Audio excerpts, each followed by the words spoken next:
There's no legal requirement for schools to provide health or mental health services to their students.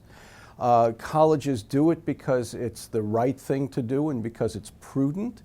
I think there's a growing understanding, and it's something that we at the Jed Foundation are trying to really make schools aware of, that it's in the schools and the students' best interest to provide a really broad array of support services to their students. The more we can keep students on track, doing well in school, and getting to the graduation line, the better it is for everybody involved.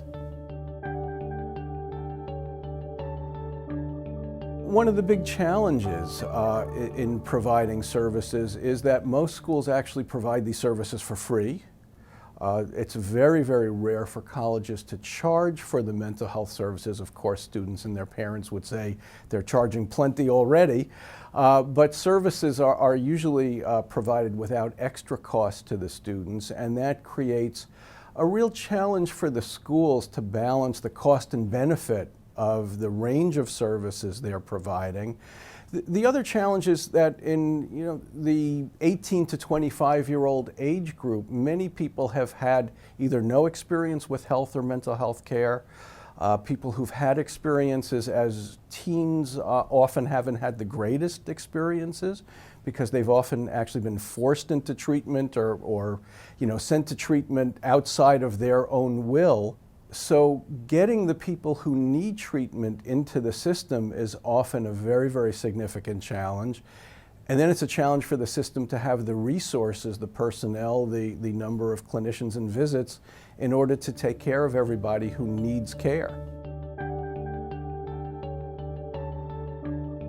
The one thing we do know is that college students drink more alcohol than their non-college attending 18 to 25-year-old cohort.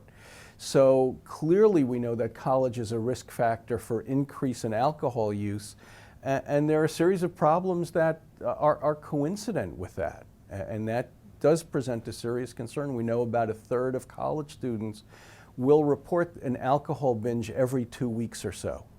So that's a really significant number, and we know that there are a lot of negative consequences associated with especially the high-intensity drinking that sometimes goes on.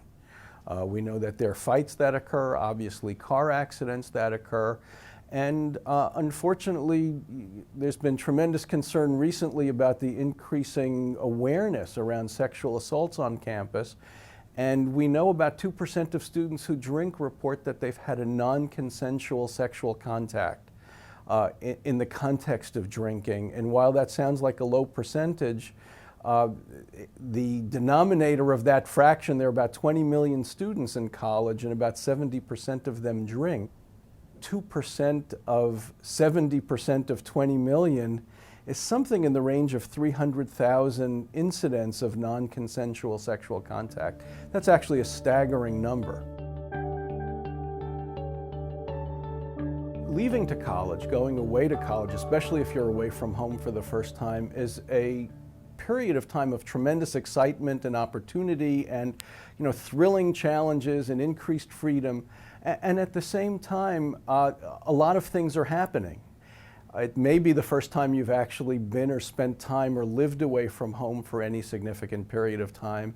It's also a time of great psychological and maturational development. It's a time where you're really making more strides towards growing up, towards establishing goals in your life, to establishing serious relationships potentially.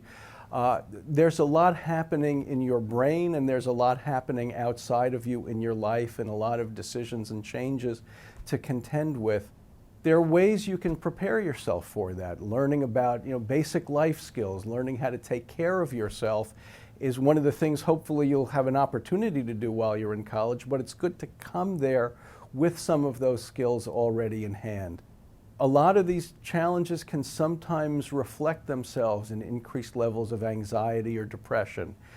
If you're feeling worried about yourself, if you're feeling different, if you're feeling that things are changing in some way that's making you uneasy, at almost any school that you're attending, there are support services and help available. There's a counseling service. You can find out about it almost inevitably on the school's website. If you're in school housing, there are RAs who can help you get connected. There are people in student services in the Dean of Students office who can help you get connected to support and care.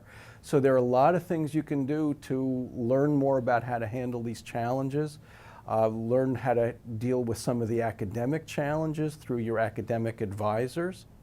But there are counseling services who can provide more direct clinical care if that's what you need. But the services and support is available for you.